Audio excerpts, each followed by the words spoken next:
Oh yeah, we're good. Cool.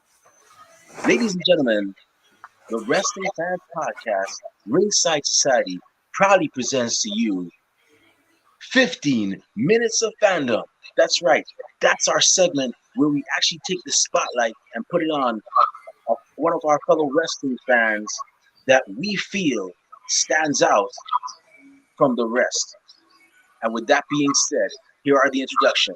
In the first corner, we have the greatest thing on God's green earth. No, we're not talking about money, Mary Jane, or Popeye spinach. He is the triple dart of Ringside Society and Delaware's greatest American hero. It takes two to make a thing go right. He's Rob Bass, and you are not. And the second corner, we have that ocean crossing, straight up bossing, flight catching, shot glass snatching, always positive, life is great, repping 592, living in the 718, no cap, straight facts, the worldwide starboy, Remy Blue. And our special guest tonight is a young man who is not only a wrestling fan, but he is also an aspiring wrestling commentator. That's right. He does intend, he has intentions to get into the wrestling business. And not only that, he doesn't have to say he's a king. He is a king. If you look at his head, he's already rocking a crown. So with that being said, I'm gonna say this. He's not just any king. He's not a Burger King. He's not Jerry the King Lawler. He's not the king of Wakanda, although was Black Panther a king, I may be wrong. No, he's not just any king. He is the Brisk King. Woo! All right. That was an intro. That was definitely an intro. I try, man. I try. You know, I'm. So I'll tell you what. I'm hyped. It's a mixture of Road Dogg, Justin Roberts, caffeine that I drank all day today, and just me yelling. And I hope I sound good. So, yeah. The You did a good job. Is actually to my, I guess you could say to my left. That's Rob Bass. He's the real ring announcer. Nice to meet you, buddy. Yeah. But yeah. How you doing tonight, man? I'm doing lovely. You know, I'm trying to focus on this interview, but I got this thing here called a cat that won't leave me alone. Come here, Spencer. It's okay. Hey, Rob has a couple of dogs that make a couple of beagles that make an entrance every now and then. So, yeah. Mm-hmm. Say Yeah, hi. so if we're talking, you hear thunder and herd in the background, it's my dogs running around playing. You know what I mean? It's not Buffalo running around. It's just three beagles. You got this. All right. So, folks, for those of you listening at home, believe it or not, a lot of our 15 Minutes of Fandom guests I have never met before, and they've never met me. But however, Brisk King has been one of the very few, chosen few that have actually met me in person. And fun fact, I don't know if you remember this, Brisk King, we actually met back at the Jobber Talk panel. It was the night before Survivor Series. And you were actually one of we were the only two people that got to ask a question. And I remember that I saw this guy and I was like, this guy is a unique fan. This guy has, you know, I like how he has his hair like dyed blonde. I'm honestly speaking, I think I'm close to a midlife crisis because I think I want to dye my hair too. I don't care what people say. Hey, you only live once, you might as well live it up. But he has the golden hair and he has the crown. And he also has, I think you had on the Notorious B.I.G. sweater. I could be wrong. But I was like, yo, this guy got it going on with standing out there. I'm trying to remember what sweater that was because it wasn't a Notorious B.I.G. one. It was oh my god. I remember now. It was this very green yellow. It was like a rainbow colored sweater. And it was from Levi. I remember that much. I bought it that day, actually. Fun fact. Yeah, that's cool, man. But yeah, man, you definitely stood out, man. And the fact that you call yourself a Brisk King, no. So I tip my hat off to you because you say loud and proud, you're the Brisk King. You know, I say I'm the worldwide star boy. And the reason why I say I'm the worldwide star boy is because I love to travel, especially international, you know.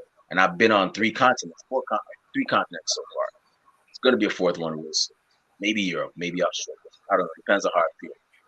And Starboy, for those of you that don't know, Starboy is actually a Guyanese. I'm Guyanese. Starboy is actually a Guyanese term for the protagonist of a film. So when you see somebody, you see a hero, you'll be like, oh snap, that's the star. Or as we in Guyanese say, for all my Guyanese listeners, the star by, you know. But that's pretty much the hero of the show.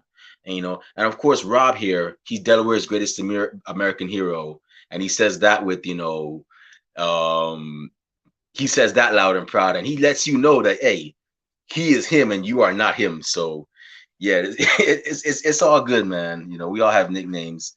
Too bad Kathy couldn't be here because Kathy's she's our little mischief maker. She's always causing trouble and going to wrestling shows and getting choked out.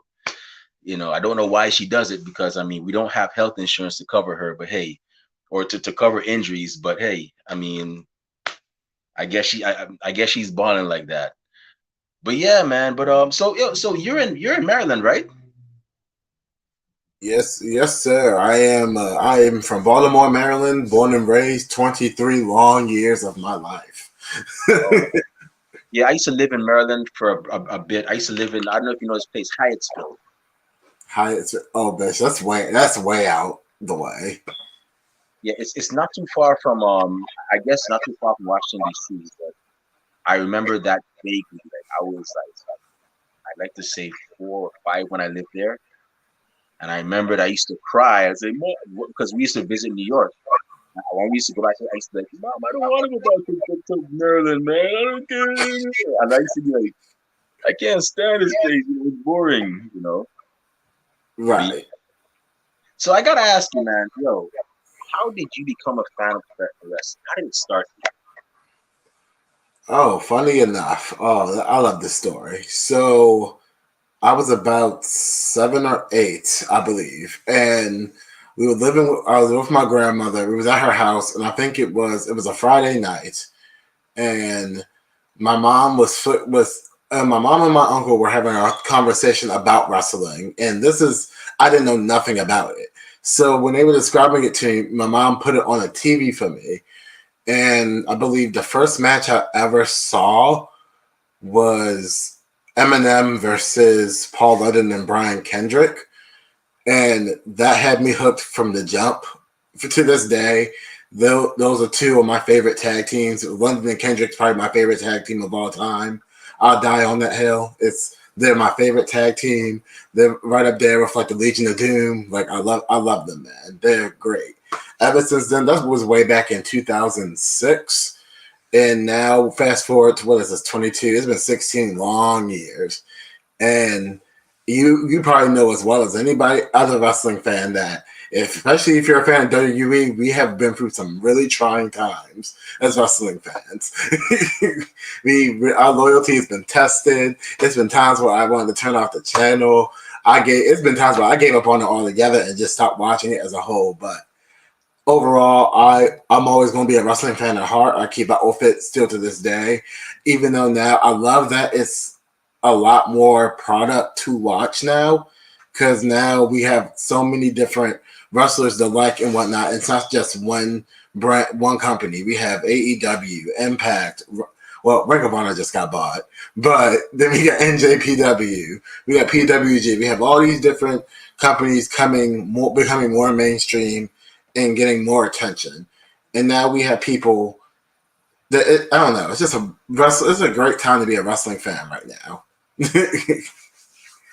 Yeah, you're not lying. It definitely is because me and Rob, we came from the old school where you know we're probably giving away our ages. Rob, I'm sorry about this, man, but we came from the old school where you only got wrestling on Saturday and Sunday. If you didn't see the pay-per-views, tough luck. You heard about it from your friends if they happen to see the pay-per-view, or you might be lucky enough to see the wrestling episode that airs the next weekend, you'll be lucky enough to see if they have some stills from that event showing what happened and whatnot. So fast forward to now where you have wrestling pretty much every single day, because now you got Monday Night Raw. And before that, you got AEW Dark Elevation. Then you got AEW Dark, and then after that's NXT. Then you have Dynamite. Then Thursday you have Impact Wrestling, and then Friday you have WWE SmackDown and AEW Rampage right after. And then after that, what they got Saturday? I guess Saturday you got some show going on.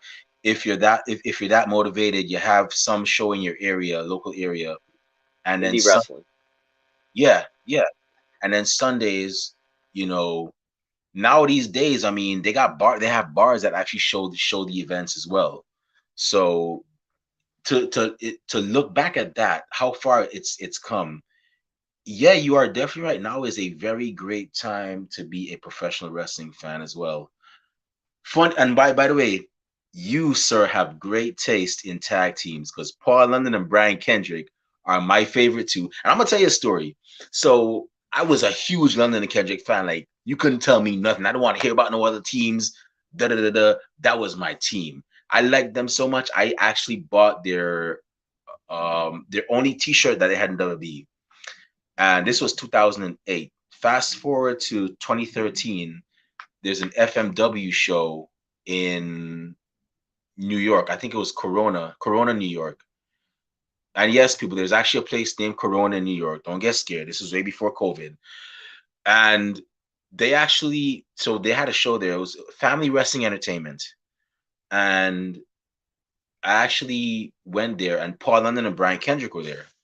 I didn't get to see Brian Kendrick, but I saw Paul London was by his table with his merch and whatnot, signing autographs. And before I could approach him, I was like probably like 10, 12 feet away from him. He looks over, he's like, oh, look, a fan. And I had on the London and Kendrick t-shirt. So he's like, dude, do you mind if I sign your shirt? I'm like, yeah, sure, man. It's your shirt. Go ahead and sign it. And he signed it and whatnot. And yeah, man, Paul London is a very cool guy. I was very fortunate to meet him.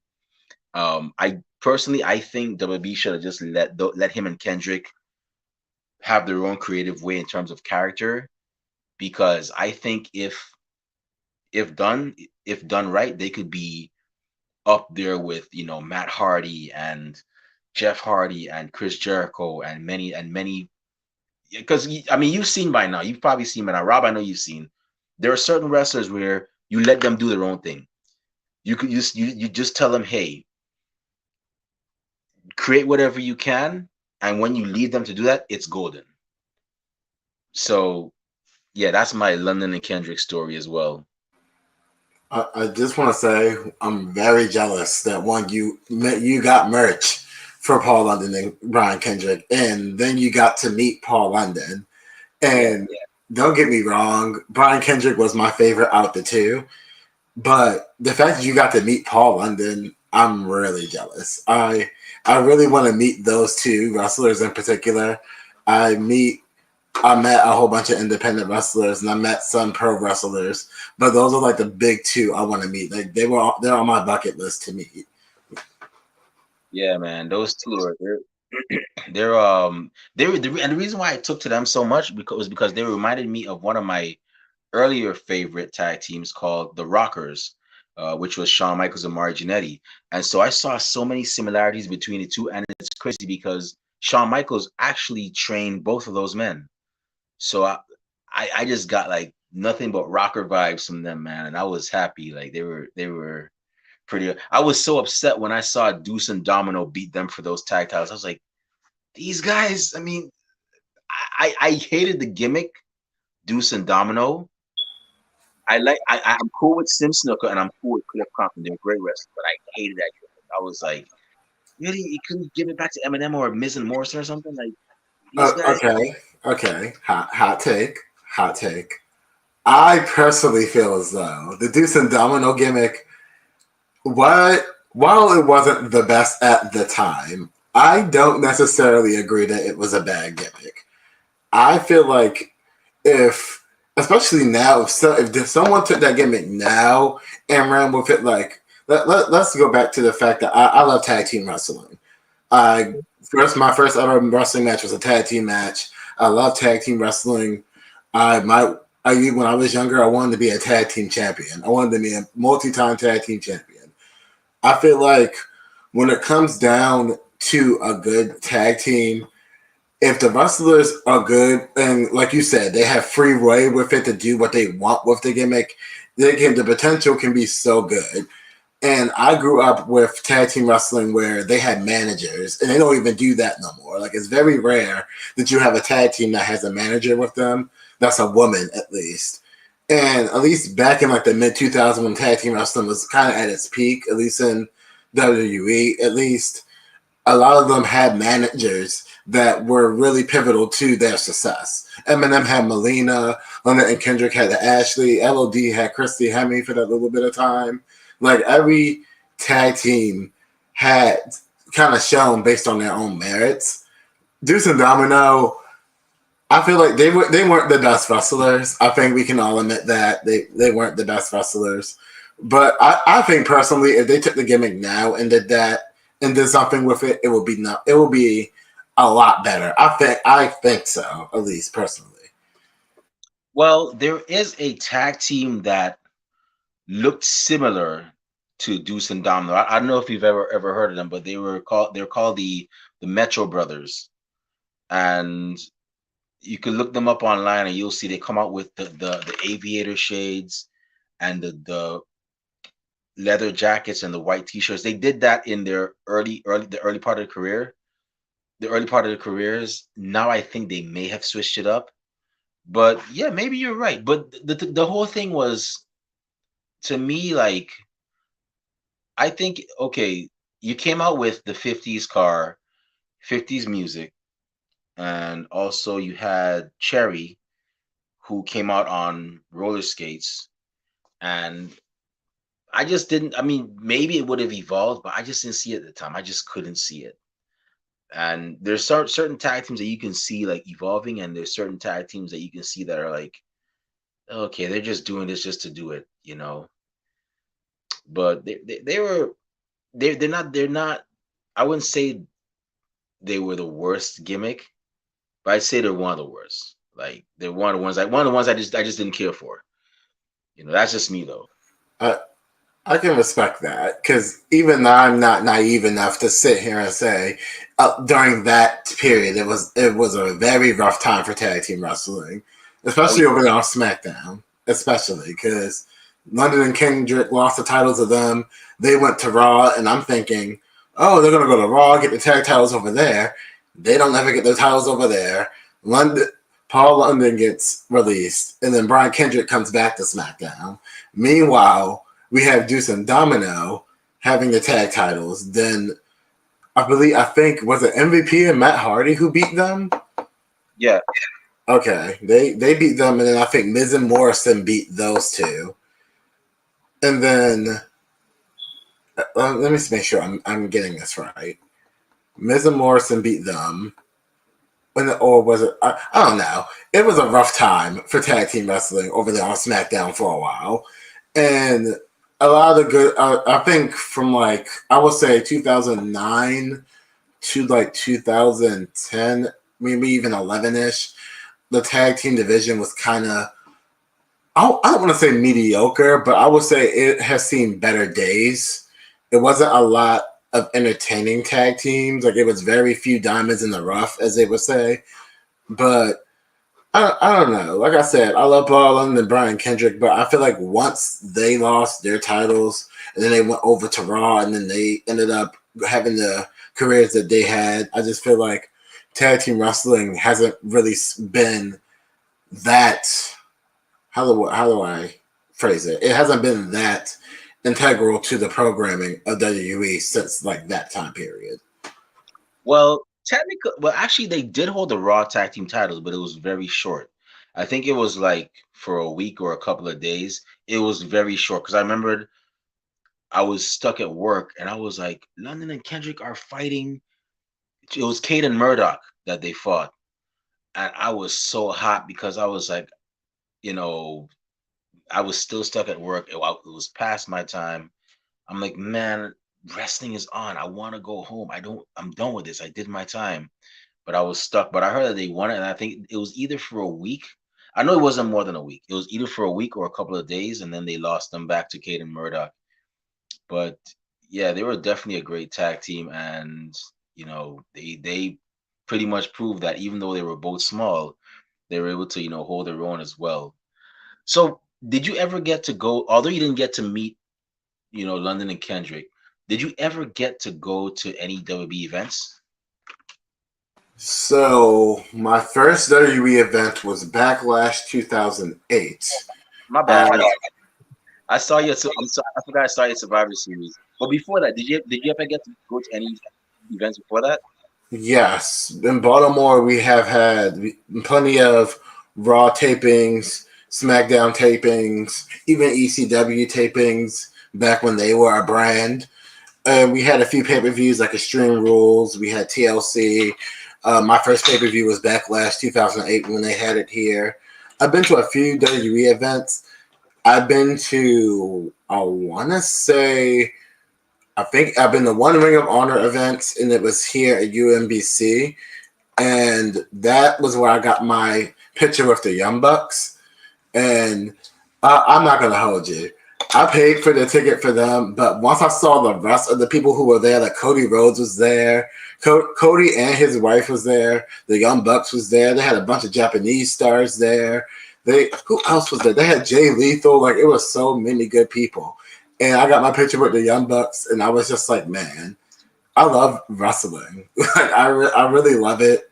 And I even go to independent shows when they come to town because I like meeting independent wrestlers. And again, I keep entertaining the idea of possibly becoming a wrestler, but who knows? Who knows where life is going to take me? I mean, if you could do it, man. I mean, you're still young. You never know, and I'll say if you do it, just straight up believe in yourself and go. I mean, you have the look. I mean, you got the character, the Brisk King. I mean, hey, why not? Why not make him an in-ring competitor? Rob Bass actually was, he started off, as a fan, of course, and that's where most wrestlers start off as. They start off as fans. He started off as a fan, and Rob, you're probably gonna get tired of me telling this story. The people at home watching are probably gonna get tired of hearing me tell this story. But this is how proud I am of this guy too, because he started off as a fan, and then he actually started saying he was one of the fans that stepped out and said, "Hey, do you guys need help breaking down the ring or setting up the ring?" And eventually got to the point where they offered to they were like, "Hey, if you ever want to know how taking bumps is, we'll invite you into the ring."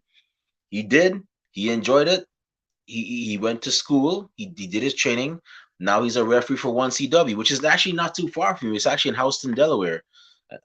So I don't know what your situation is, if you have a car or not, but if you got it like that, you got a show not too far in Houston, Delaware. 1CW and CCW is two promotions. You got a lot of big stars there. A lot of them from AEW that have been on AEW. So definitely check it out. But yeah, now he's an official referee, and he's actually gonna be ring announcing tomorrow. So I digress. If you could do it, brother. You know what I'm saying? And don't stop, because somebody might be watching you. They're like, yo, I just saw Brisk King do this. If Brisk King could do that, I could do it too. You know what I'm saying? You never know who's watching. So, and hey, I'll tell you one thing. If you do it, we call first dibs on the interview.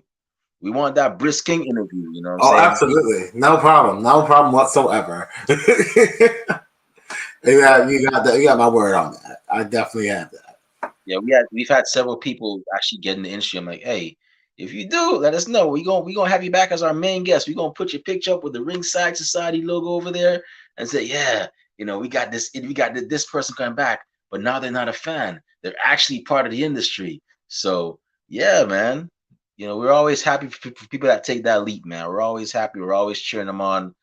We clap for everybody until it's our turn. Then we go and do our thing, and that's just how it is with us.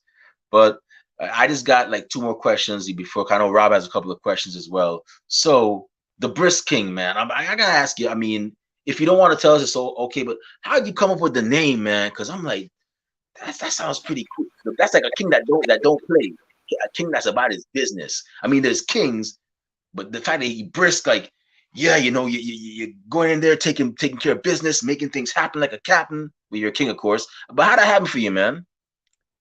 Okay. It's so funny because the Brisk that you're probably thinking of is completely Spencer. Relax. The Brisk you're probably thinking of is different from mine. So I don't know if you gentlemen are aware of the Brisk sweet teas, like the 99-cent teas in the store.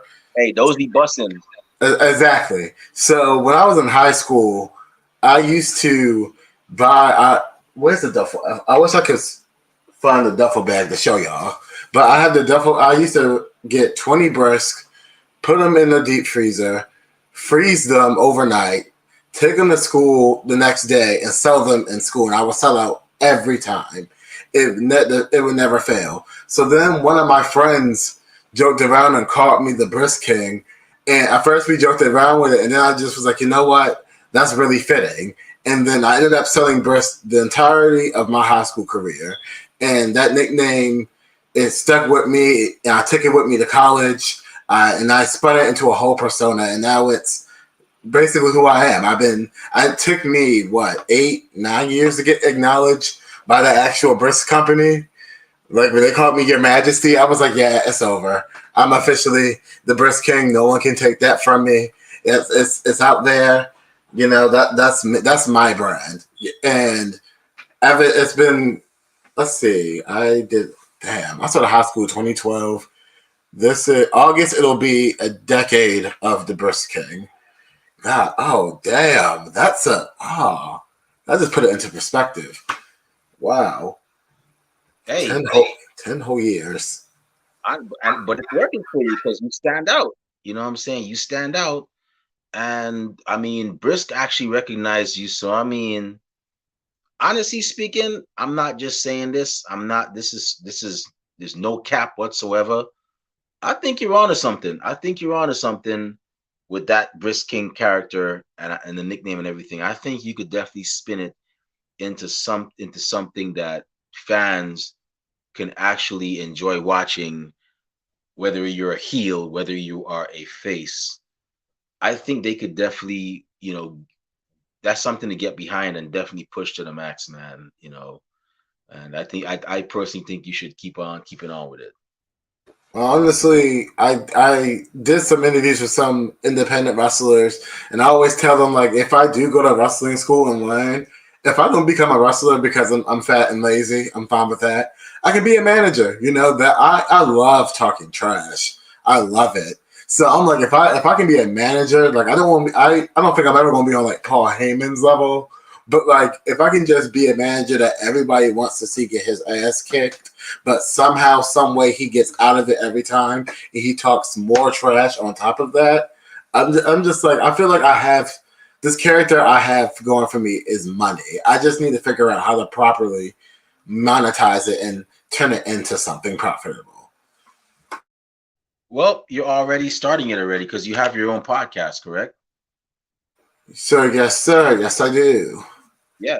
Um, then definitely just, you have a start there. You have a start there. You're known as the Brisk King. You're hosting your own show. So, that's a start. All you gotta do is just keep on pushing it to the next level. And then keep on going and whatnot. You never, like I said, you never know who is watching. I had somebody tell me the other day, you guys that apparently we inspired them to start their own podcast. So I was like, wow, I didn't even know that. I mean, here I am, me, just the three of us doing this podcast for, what's going to be 3 years next Thursday, and we're just enjoying it, just you know, doing the damn thing and whatnot. Just not looking for any clout, not looking for any recognition or popularity. Just creating content for wrestling fans to watch, and also putting the spotlight on people to tell their story, hoping to spread some positivity. And then we got somebody that says we inspire them. That pretty much, is a cool thing to hear. So you never know, man. You never know.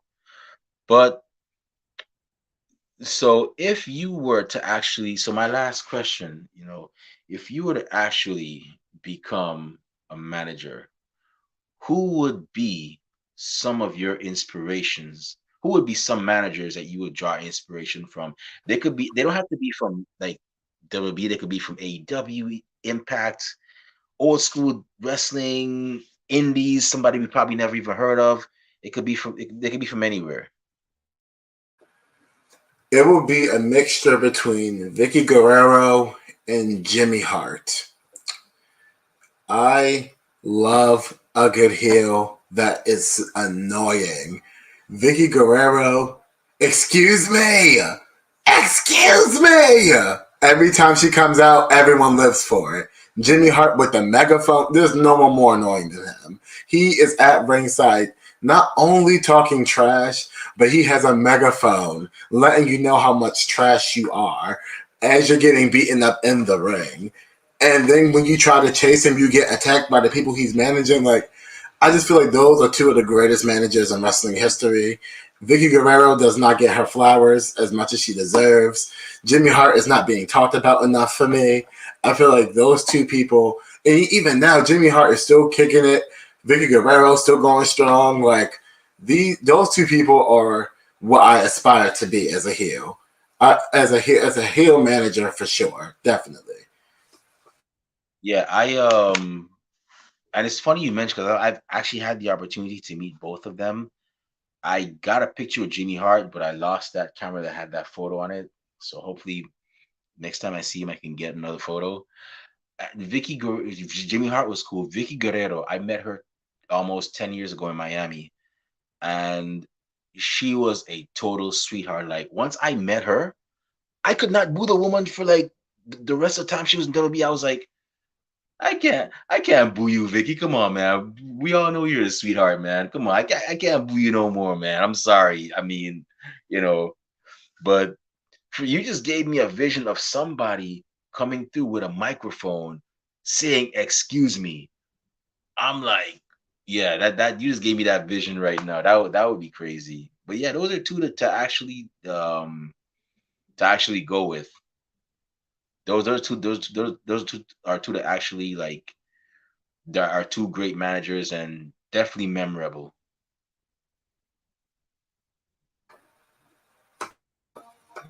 Yeah. So I'm gonna go ahead and turn it over to Rob. Kind of Rob has some questions.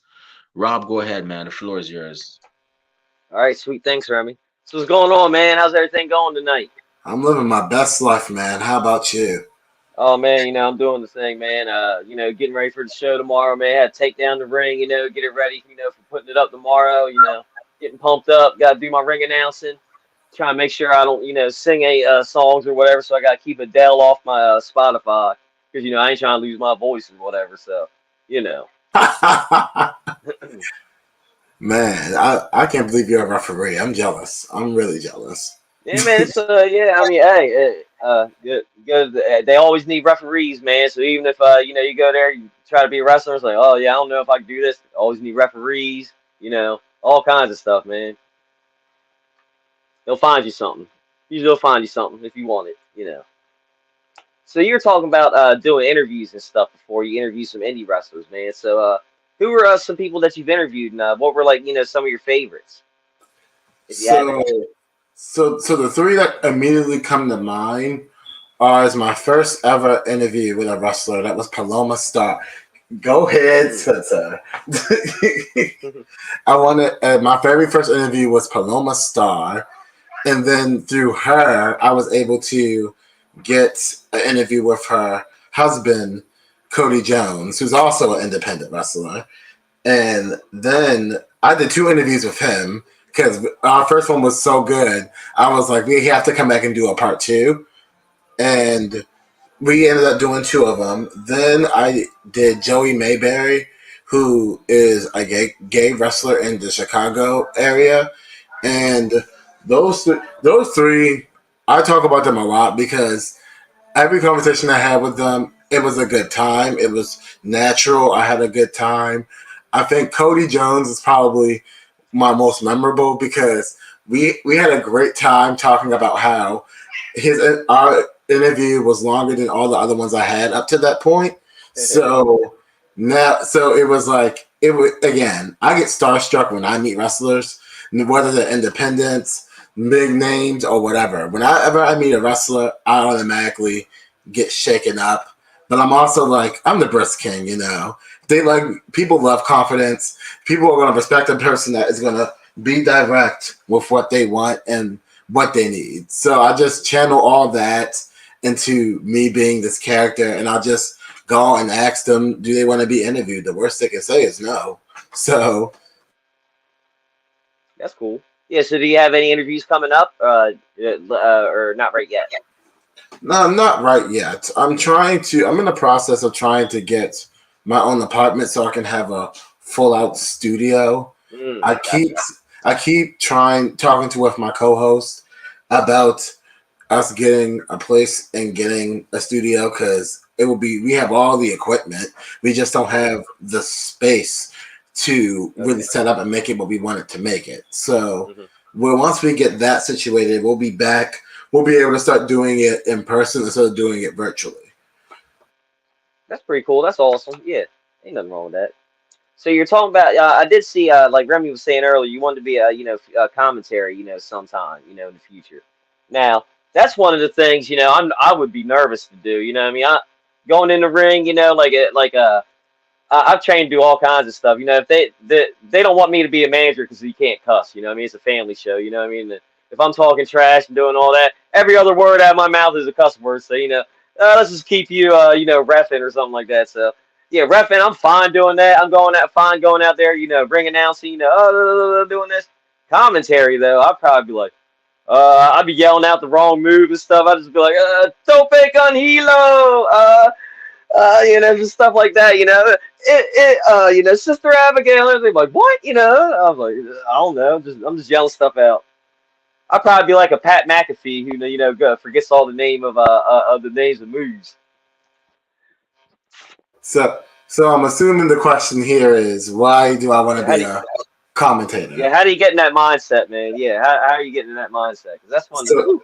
so this is going to be really funny. So for the viewers and listeners everywhere, when I'm gonna let y'all in a little secret about the Brisk King. I'm a wrestling, as we all know, I'm a wrestling fan. I've been playing the wrestling games for as long as I can remember. So how I do it is when I play game, especially when I playing with my best friend, we kind of make our own commentary on the fly with what's going on in the matches. And I learned different move names by literally going through the move list in each game.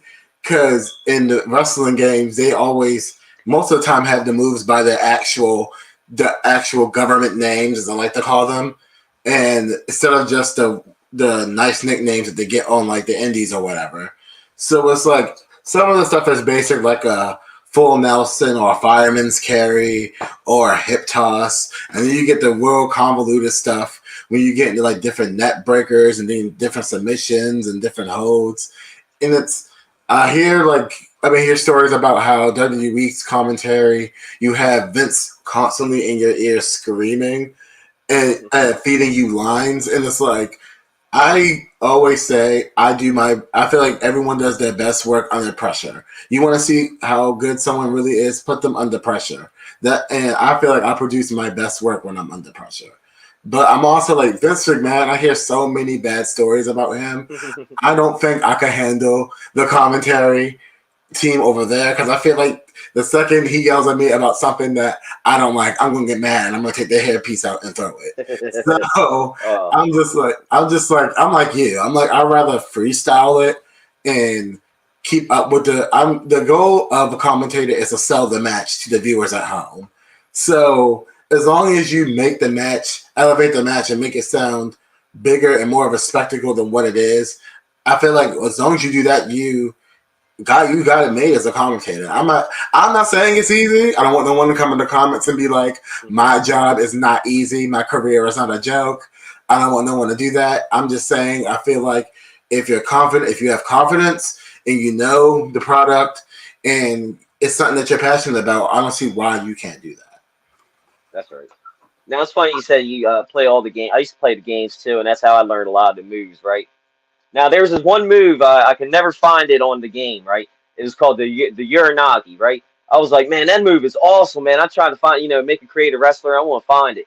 I'd always go on there and look and all, and I'd get down to U, and I'd be like, what in the world is a urinage? What is urinage? Like, yeah, like, who does the urinage? Like, no, this is the dumbest move. Yeah, da, da, da, da. Because I didn't know how to spell Uranagi. I thought it was spelled with like an I or an E, you know what I mean? Then, then I found out one day, I seen it written down. I was like, yes, okay, yeah, sounding out, not urinage, urinagi. Okay, I got it now. Yeah, here we go. Yeah, so now I never do it, make that mistake. But my friends, they always make fun of me to this day. They're like, oh, urinage, urinage. And I'm like, that's right, yeah. So somebody gets hit with that, they're like, urinage. I didn't know, man. I thought it was spelled different. Oh man, yeah. That's really funny. So do you have the new WWE game, 22? Yes, I as a wrestling fan, I feel like everyone has their vice. My vice is that no matter how good or how bad the wrestling game is, I still pre-order it and I still buy it every singular year. I am a very loyal fan. I've been there through the roughs, the lows, the highs, the in-betweens. I have the new one. I definitely bought it and I'm enjoying it. Okay, I was gonna say, yeah, how are you feeling about it so far? Are you liking the GM mode? Like, I like it, but I think they should add like another match or two with tag belts and IC and US belts. Definitely. It's all right. It's pretty good. I think GM mode is very bare bones. However, I'm not going to be like everybody else and be ungrateful because they didn't have to put it in at all. And the way I look at it is, yeah, they had 2 years to get the game done, but we got to think about it. They on top of making the game, they also had to keep taking people out like every other day because they were getting other people kept getting released and released. Then on top of that, you have GM mode. You're adding in my faction. Then you also have to improve universe. You have to do showcase. Then you also have to do a my career. And then on top of that, you don't have to do one my career. You have to do two. And then you have to have branching storylines in each of those. It's just a lot more. A lot of people. I went to college originally to be a game developer. Got there, did it for 2 years. Realized I don't like coding. It wasn't for me. And ever since then, I've respected the most out of game developers and programmers because it's a lot more work that goes into it than a lot of people think. So when I hear people complain about it and think, oh, you should have did this, you should have did that, I'm like, be grateful because we really could have got another rehash of 2020 and it would have been a shit show because the AEW game ain't coming out for at least, I'm going to give it another year before we get it. I don't see no other major wrestling games coming out that are going to make as much waves as a new 2K. So it's like it was either sink or swim. And honestly, GMOs, while it's bare bone, is still pretty fun. It has replayability, I will say that. My favorite thing is my career, though. My career is what's carrying the game for me. Like, I'm having such a fun time with that. Yeah, I've been playing that. I went to the training center. I think I did every single storyline in there. I went to NXT because I was like, you know what? I'm gonna start there before I go to Raw or SmackDown or whatever. Now I'm still in NXT trying to do every one of those storylines, flip flopping between face and heel, depending on the week or whatever, so I can finish everything, And then I'm gonna move on to Raw, then SmackDown, then I'm gonna do the lady, female creative career, do hers, and then oh man, so I got a lot of time. I'm gonna be putting into that one for a while. Plus, with the GM mode, I like doing what I like doing on there is sometimes I'll go, you know what? I'm gonna draft the worst people on here just to see if I can beat them. Just see if I can beat the other squad. You know what I mean? Just to see what I can do, build them up. You know what I mean?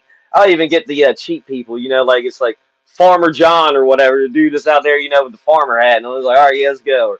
Or the construction worker dude, like, all right, let's go, yeah, stuff like that. I'm like, all right, I like seeing if I can try and get the wins like that.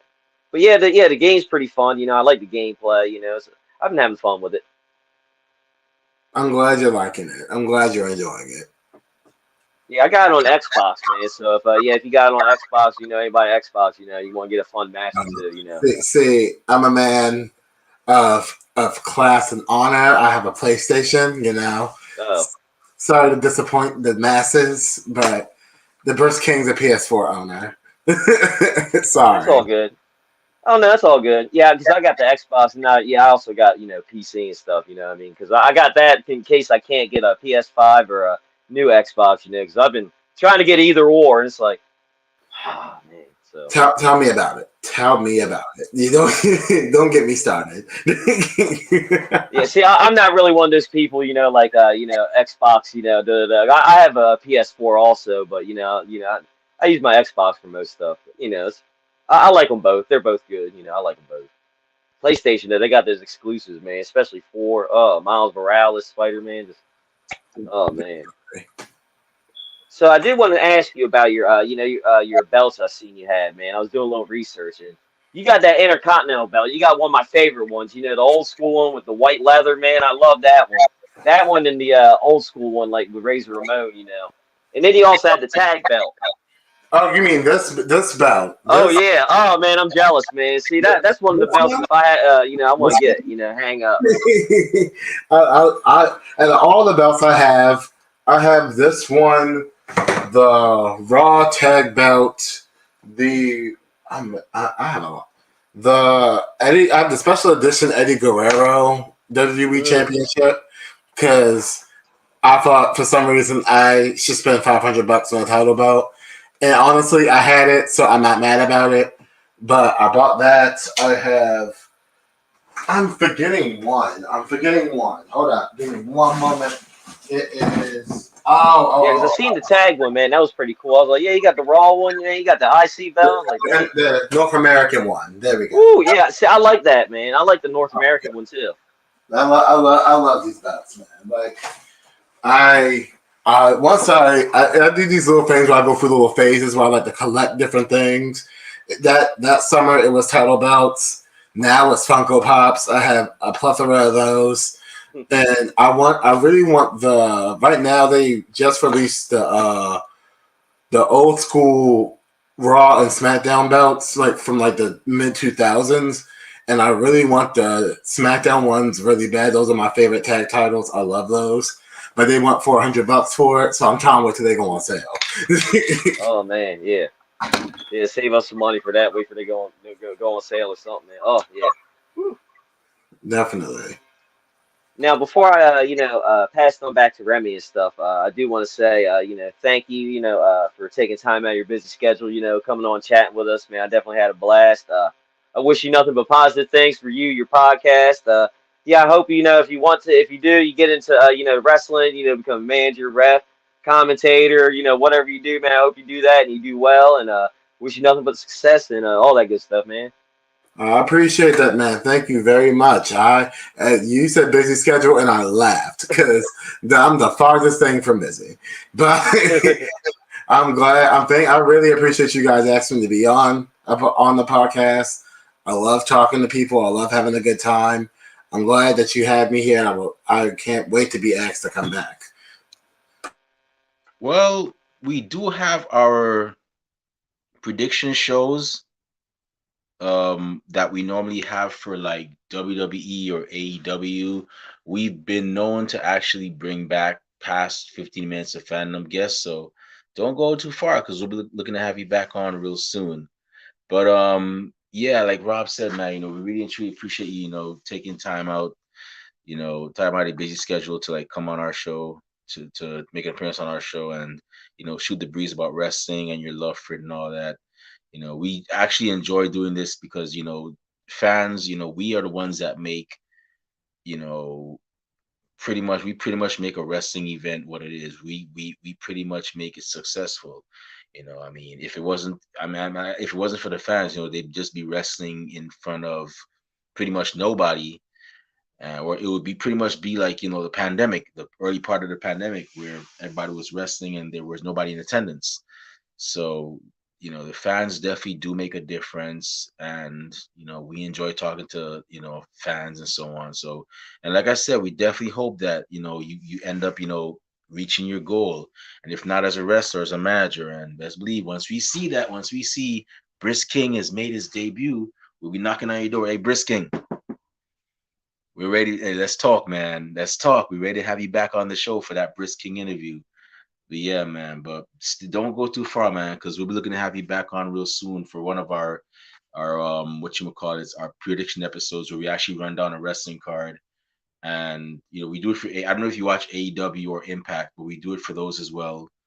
WB, and we actually we pretty much have a good time with that. But with that being said, once again, thank you.